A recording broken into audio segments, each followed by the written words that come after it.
remercie M. Davidian qui s'est occupé de l'organisation de cette cérémonie. Je vais vous dire quelques mots pour rire, ça vous détendra un petit peu. L'ampélographie, je n'étais pas du tout destiné à le faire. Quand je suis arrivé en étudiant à Montpellier, en 1937, j'avais comme idée de faire de l'énologie, et ce sera d'ailleurs mon premier métier.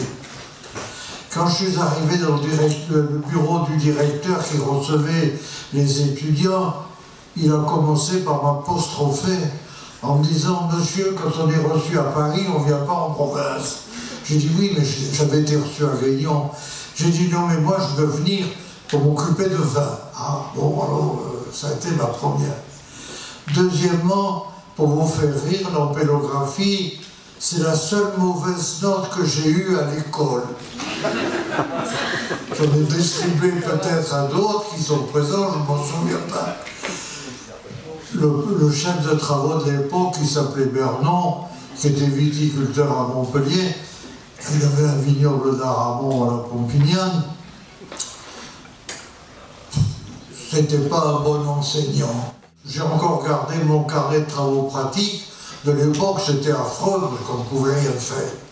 Finalement, pour l'examen, mes camarades de promotion dans l'internat, on avait rassemblé un tas de feuilles, de rameaux dans tous les bureaux des toilettes, là où il y avait les lavabos. C'était pas tellement facile. Je connaissais un peu quelques porte-greffes que j'avais appris dans une autre école d'agriculture à Antibes. Je me suis dit, je vais faire l'impasse, parce que même si j'ai une mauvaise note, comme j'étais le second de la promotion, j'étais largement au-dessus de la moyenne. C'est ce qui est arrivé. J'ai fait 9 sur 20. J'ai reconnu les porte-greffes, mais pas les cépages.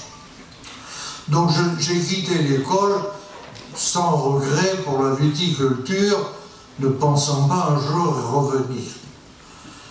Et la guerre étant déclarée en septembre 1939, tout le monde est parti à la guerre, sauf moi, parce que je n'avais que 18 ans, et je vais donc faire de l'énologie. J'ai donc fait des caves coopératives, dans le Gard, dans les Bouches-du-Rhône, dans une petite cave qui s'appelait Venelle. J'ai fait le vin d'un artiste de cinéma bien connu à l'époque, qui s'appelait Charpin, celui qui fait Panis dans la trilogie de Marius. Ça, c'est mon premier métier. Puis je suis venu à Montpellier, où le directeur, M. Buchet, qui faisait la guerre à la caserne Mathieu Dumas au Pérou, c'est pas la justice actuelle, m'avait pris pour diriger le progrès agricole, parce que le directeur Baudin était mobilisé. J'ai donc passé mon mois de janvier et février à la rue de Verdun, au siège des progrès agricoles. Moi, il me payait très mal, même pas de quoi vivre, et en lisant le journal local qui s'appelait La Journée vinicole, qui doit exister toujours, j'ai vu qu'on recherchait un énologue à Lyon. J'ai écrit, et le directeur de cette maison de commerce m'a dit, bah, venez, je vous paye le voyage en 3e classe, sur mon cher possible. Si ça va, je vous engage, je vais vous faire analyser du vin, et sinon vous retournez avec le ticket de retour, 3e classe. Bon, je vais donc à Lyon. J'avais quand même une bonne connaissance dans les caves coopératives où j'avais analysé les vins classiquement, et il m'a fait analyser sous numéro tout ce qu'il produisait. Et il m'a dit, à 5 heures, quand vous aurez terminé, on dégustera et vous me donnerez votre appréciation sur mes vins. Donc je fais mes analyses, le patron monte dans le laboratoire, on déguste, puis le dernier vin, je dis, c'est vraiment le meilleur. Il est parfumé, c'est vraiment un très bon vin.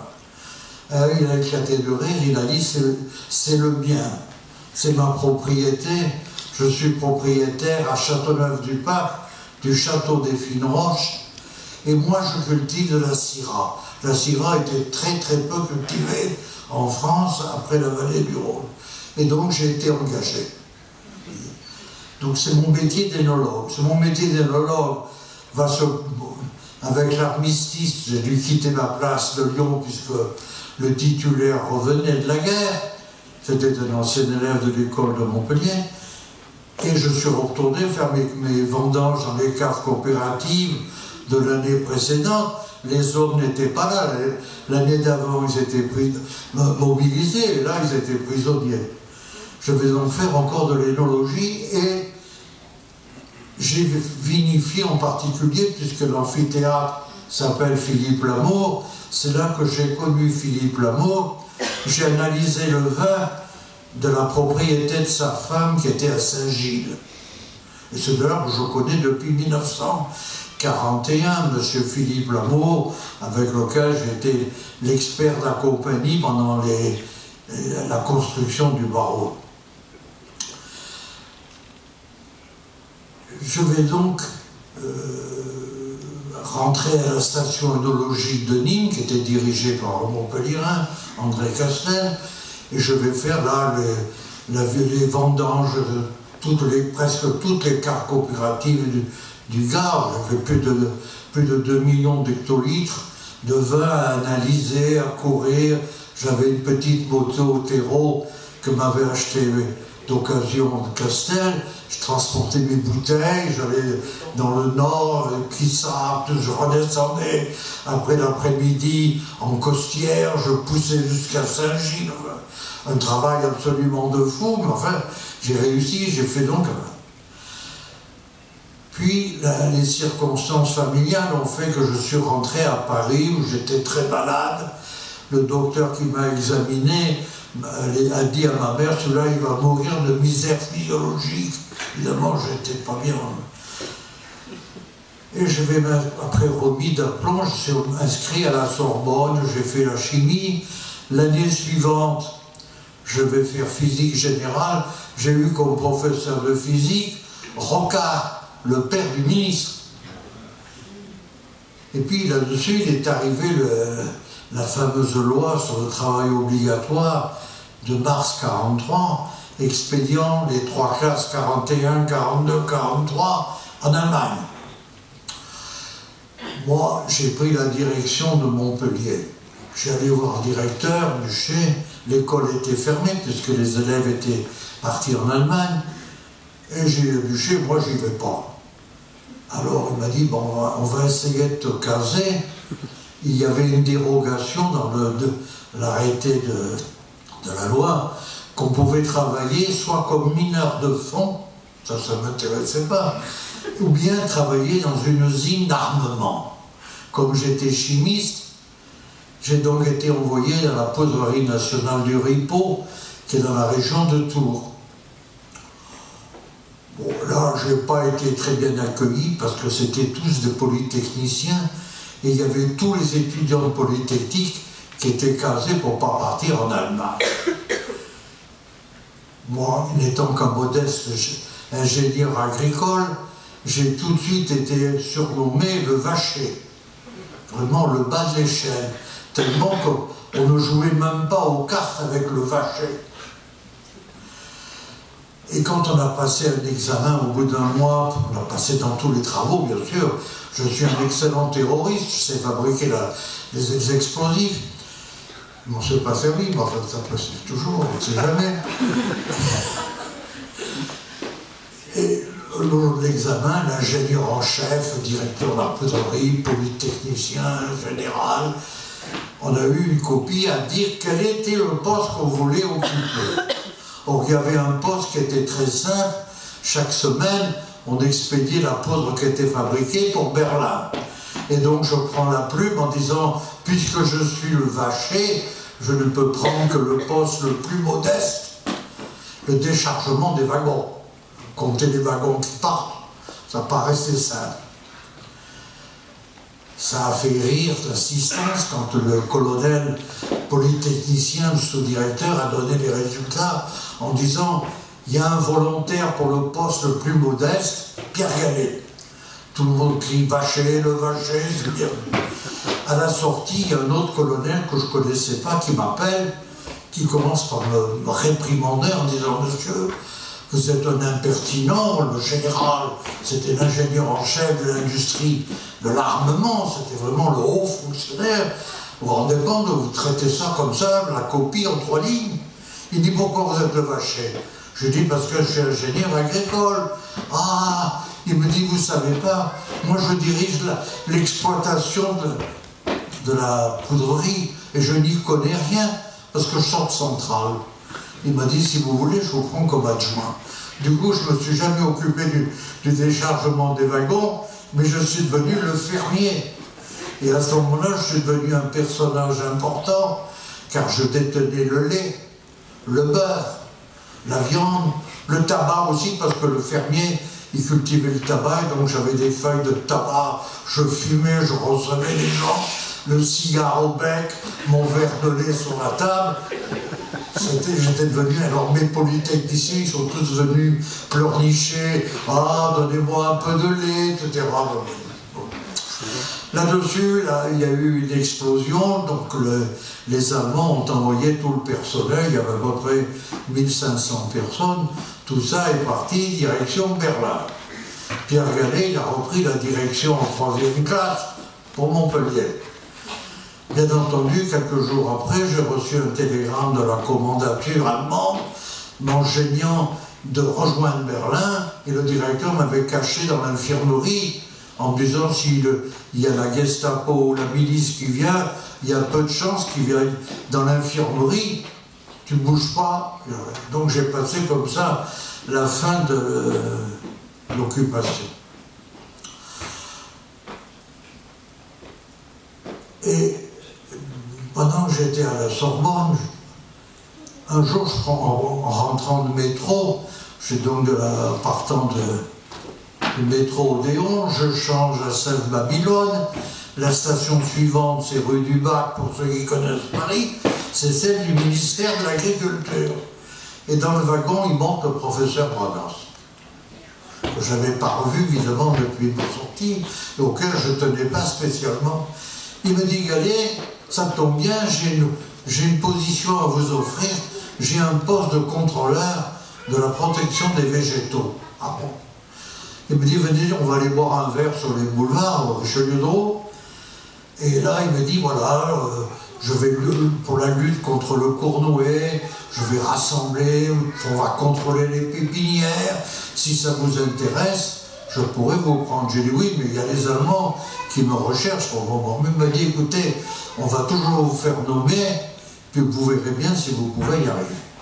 Donc comme je me suis sauvé en janvier 1944, je suis donc venu à l'école, et c'est comme ça que je suis devenu contrôleur de la protection des végétaux, chargé de vérifier les pépiniéristes, une profession qui n'avait jamais été contrôlée. Et par conséquent, première difficulté, c'était d'apprendre les cépages. Bernon, qui avait été mon chef de travaux, m'a convoqué dans son bureau. Il m'a dit, monsieur Gallet, vous êtes mauvais élève, je ne vous apprendrai jamais rien, veuillez sortir. On ne s'est pas causé pendant 30 ans. C'est pas bien. Branas, j'habitais la bibliothèque sur une table. Branas m'a porté le cahier des collections de Ravas. Il m'a dit, voilà, débrouillez-vous, vous n'êtes pas né au pied d'une souche. Vous aurez beaucoup de mal à en prendre en pédagogie. Je me suis donc retrouvé tout seul. Le mois suivant, il est revenu un autre contrôleur, c'était Agnel, et lui qui était le fils d'un boucher de Nice, connaissait pas plus la vigne que moi. Alors on a fini par accepter, on a fait tirer 500 exemplaires, et là-dessus, je vais rester seul à la vente, parce que Agnel, qui ne voulait pas rester dans l'administration, est devenu pépiniériste. Passé de l'autre côté de la barrière, il a fondé le service de la coopérative des bois et plantes de vie. Et il m'a dit, débrouille-toi, vends-le. De sorte que je suis devenu d'une part, facteur, faire des paquets, j'en avais jamais fait. Tous les jours, j'allais à la poste pour expédier mes petites brochures. Ça s'est bien vendu, j'y pensais pas, mais c'était une édition australienne de ce livre a été faite par un ancien élève de l'école et ça a été publié par le gouvernement d'Australie à Adélaïde. J'en ai fait un second tirage parce que j'ai vendu beaucoup de livres en Algérie. Les colons, j'avais fait connaissance d'un colon qui était venu visiter les collections à la Libération et qui m'avait dit « mais nous, on va vous les acheter, c'était rien du tout ». Et la maison des colons à Alger m'a acheté des livres. J'ai dû faire un second tirage de 1000 exemplaires en 1947, parce que j'étais tout content. Et puis je suis passé à l'enseignement, les concours. De toute façon, je suis devenu enseignant en octobre 46, je vais devenir chef de travaux. Ma première promotion, j'ai eu Bougal comme élève. Et je vais former tous les contrôleurs qui vont servir ensuite dans l'ensemble de la France pour leur apprendre à reconnaître les cépages.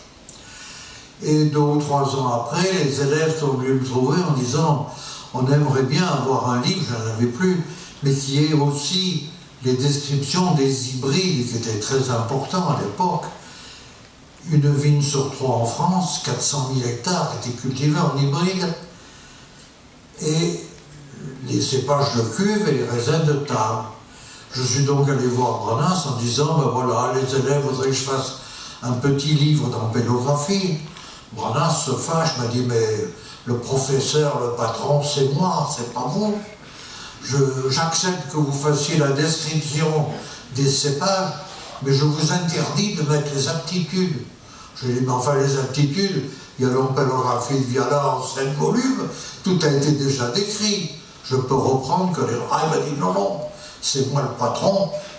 Vous faites... Alors j'ai fait, à contre-cœur, un petit livre, le précis d'empélographie pratique, avec simplement la description, en me disant que je ne le vendrai jamais. En réalité, je vais le vendre assez rapidement, et j'ai obtenu, c'est ça qui m'a aidé, j'ai obtenu d'abord le prix de la Foire internationale de la vigne et du vin à Montpellier, et puis j'ai eu le prix de l'OIV à Rome en 1953. Ça m'a fait connaître déjà dans les milieux. Je suis donc revenu à la charge et j'ai dit à Branas, écoutez, les gens me reprochent qu'il n'y a pas les aptitudes, maintenant je suis décidé à faire un livre, il y aura les cépages et les vignobles. Branas alors s'est fâché en tous, il m'a dit, maintenant choisissez, c'est la paix ou la guerre? J'ai dit, comme le consul Régulus à Carthage, au moment des guerres puniques, je choisis la guerre. Il m'a dit, vous l'aurez. Alors, du jour au lendemain, j'ai été exclu du laboratoire, j'ai été mis, comme on dit maintenant, au placard, interdiction au dactylo de taper la moindre page pour moi, plus de frais de déplacement. Les gens, souvent, me disaient même plus bonjour, dans les escaliers ou dans les couloirs, les chercheurs qui étaient des savants, qui ne trouvaient rien d'ailleurs à l'époque, ne parlaient pas. Et je suis resté tout seul, toujours dans mon petit bureau à la bibliothèque. Ça m'a donné du temps de libre et ça va me permettre de décrire. Pendant ce qu'on veut dire ramasser des feuilles de vigne avec des papiers journaux, c'est pas pour vous. Donc j'ai ramassé toute la collection. Puis j'ai lu toute la bibliothèque centrale de l'école où il y avait beaucoup de livres de viticulture, des revues. J'ai tout lu. Et je peux vous dire que les livres, ils étaient sales à l'époque. Je ne sais pas si on a passé l'aspirateur, mais j'emportais une serviette et du savon parce que toutes les heures, j'allais me laver les mains tellement qu'à remuer la poussière, les 150 ans de poussière qui étaient dans la bibliothèque. Mais ça m'a beaucoup inspiré. Et le livre va donc sortir en 1956, Les vignes américaines. Le second volume s'appellera les vignobles de France, il va sortir en 58. Et là, Branas m'a fait une grosse méchanceté. Il est allé trouver l'imprimeur en lui disant « Je vous interdis, parce qu'il imprimait le Progrès dans cette imprimerie, je vous interdis d'imprimer les livres de Gallet. » Et donc j'ai été viré de l'imprimerie. Je ne savais pas comment faire, puisque je n'avais pas d'argent pour imprimer. Les éditeurs parisiens m'avaient fichu dehors parce que j'étais trop jeune, donc j'avais été très très mal reçu, quelle que soit la maison. Et à Montpellier, les 2 ou 3 imprimeurs qui avaient livre m'avaient dit « Ah oui, mais il faut payer d'avance. » Donc c'était fini. J'ai continué à écrire, puisque j'étais toujours abandonné. Et ma mère m'avait appris, c'est mon héritage, un proverbe japonais. « Laisse dormir un malheur, il se transforme souvent en bonheur. » Un soir, je vais voir avec mes enfants à la Pompignane voir mes beaux-parents. Et quand j'arrive, il y avait un compagnon de la guerre de 14 de mon beau-père avec qui ils avaient fait la Verdun dans les tranchées. C'était un horloger qui habitait rue des Étuves-Mornes. Il lui avait réparé son carillon et il était accompagné d'un jeune homme pour la voiture. En causant, en prenant l'apéritif, le jeune homme me demande qu'est-ce que je fais. Je lui dis, je suis à l'école, j'étais en viticulture. Il me dit, vous êtes en viticulture avec Branas? J'ai été le voir pour lui demander des renseignements. Il m'a fichu dehors en me disant qu'il n'était pas là pour renseigner les gens. Je dis, écoutez, nos beaux-parents ayant fait la guerre ensemble, on va faire la paix tous les deux ensemble. Et je vais... Il était le secrétaire de Millot, professeur à l'école. Je viendrai à votre bureau rue Jules Ferry, au Crédit Agricole, et je vous répondrai à tout votre courrier. Je déterminerai les échantillons, mais surtout, vous ne donnez pas mon nom. Et nous avons fonctionné comme ça pendant 2 ou 3 ans. Puis un soir, quand j'étais dans le bureau de ce brave garçon, qui s'appelait Sénès, qui est devenu ensuite député de l'Hérault et maire de Grigny, de Gignac. Il est arrivé Philippe Lamour. Philippe Lamour m'a dit, allez, ça tombe bien, vous allez vous mettre à la machine à écrire, je tape avec 2 doigts, et vous allez passer la transmission de mes pouvoirs. Je ne peux pas conserver le journal, le paysan du Midi, et c'est Sénès qui va prendre la succession. Bon. Je fais les papiers, on signe tous les 3, le lendemain je revois Sénès, je dis maintenant vous êtes imprimeur, vous allez peut-être pouvoir m'imprimer. Ah, il me dit oui, mais c'est que moi, je ne suis qu'un employé. Le patron, c'est le Crédit Agricole, c'est les banquiers. Allez donc voir les banquiers à Morin. Je vais aller voir le directeur, évidemment. Je suis reçu comme un chien dans un jeu de quilles. Le gens me dit comment vous allez payer? Et le directeur me dit, écoutez, si vous n'avez pas une caution financière qui paiera pour vous, on ne vous imprime pas. Je suis allé revoir mon directeur Buchet, je lui ai expliqué, il m'a dit, t'en fais pas Gallet. Il a pris son papier en tête de directeur de l'école, il a signé, je ne porte caution pour Pierre Gallet, pour le somme, je crois que c'était 5 millions à l'époque, 5 millions. Et il me dit, tu y vas, de toute façon, je suis administrateur du Crédit Agricole et de la Caisse d'épargne, il n'y a pas de problème. Donc, j'ai imprimé ce livre, qui était dans le 3e volume. J'ai payé les intérêts, ça bien entendu. Et j'avais pressé Sénès, comme c'était 1962, et que j'avais décrit l'Algérie, j'avais dit dépêchez-vous, avec les accords de lien, il faudrait sortir le livre. Il a tellement bien fait que le livre, il est sorti le 18 juillet 62, il n'y avait plus un pied noir en Algérie, j'ai rien vendu. J'ai vendu quand même le livre plus tard, parce qu'au fond, c'est le seul livre qui a décrit le vignoble d'Algérie, et les pieds noirs restés en France, par nostalgie, m'ont tout acheté en souvenir. J'ai donc fait comme ça plusieurs livres, j'ai fait les maladies de la vigne en 2 volumes avec Sénès, et puis après, quand Branas est parti à la retraite, je suis revenu chez mon imprimeur d'Héran et j'ai refait la suite. Voilà les mains.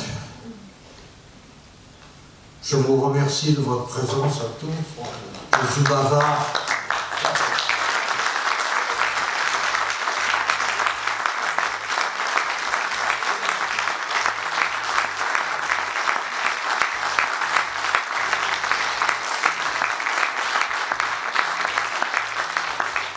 vous fait rire dans Pélographie, c'est vrai. Ma dernière promotion, c'était 1987. J'étais avec Bobal et nous étions passés en Bourgogne. Et dans la ville de Beaune, les élèves avaient voulu aller visiter les hospices de Beaune. J'ai dit à Bobal, moi je les connais, je les ai déjà visités plusieurs fois, même avec ma femme une année.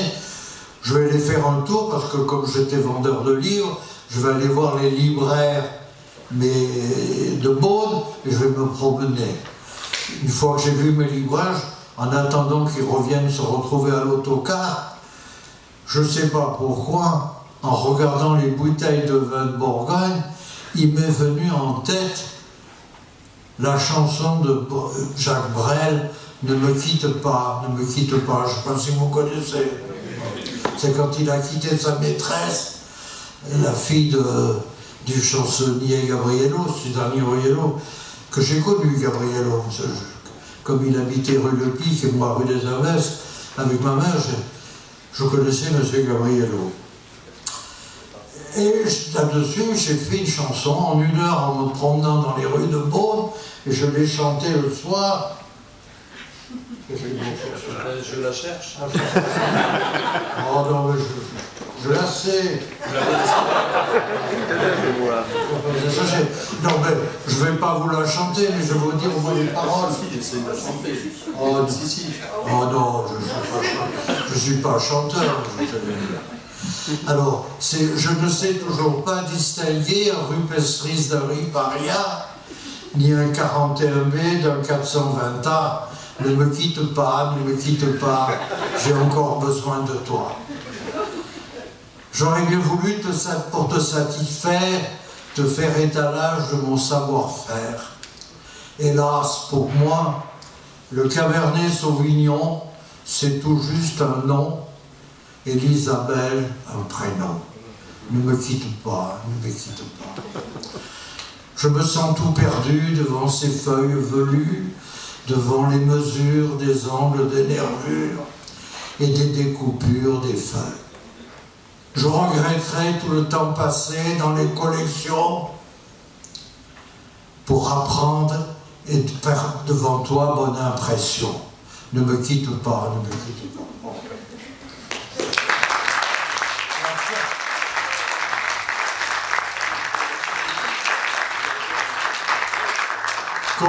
Comme quoi en France, tout finit par des chansons. Vous voyez les cases qu'il a et les tiroirs, le bon tiroir tiré au bon moment, c'est extraordinaire. C'est extraordinaire. Hein? C'est extraordinaire.